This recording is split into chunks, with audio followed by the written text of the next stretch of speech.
Good morning, boys and girls. Today we are going to be working on some problem-solving activities. So I'm going to read the problem to you, and then you are going to solve the problem.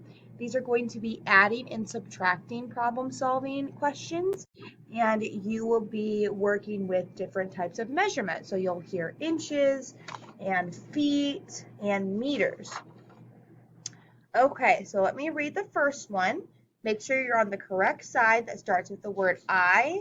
There are two sides to this worksheet, so make sure that you are on the right one that starts with the word I. I have one very long licorice strip that is 32 inches long. I have another licorice strip that is just 14 inches long. How long are my licorice strips together?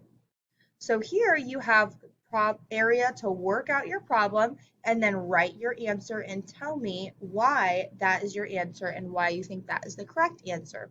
It says justify your answer, which means tell me why you think you're right.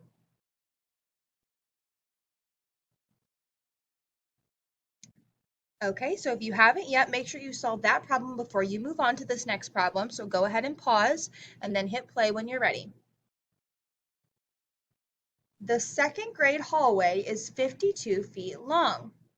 The cafeteria is 37 feet long. How far must I walk if I go down the second grade hallway and all the way across the cafeteria? So there's some blank space for you to solve and then write your answer and tell me why you're right. Tell me why you think you're right or how you got to that answer.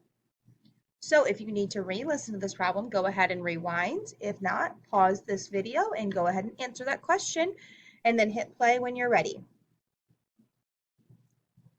We're going to flip over our page and go to the next page.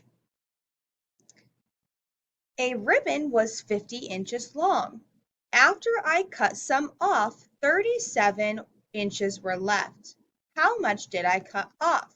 So again, we started with 50 inches of ribbon, and after we cut some off, we don't know how much, 37 inches were left. So we need to figure out how much was cut off from 50 to get us to 37. So here's room to solve and tell me how you got to the answer and why you think that's right. Pause this video, go ahead and solve that problem, and then when you're ready, you can go ahead and hit play.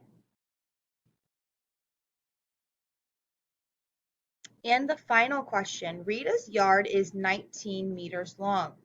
Joe's yard is 25 meters long.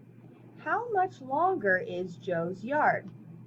Or what's the difference between Joe's yard and Rita's yard? Solve the problem and then write your answer and how you got to that answer.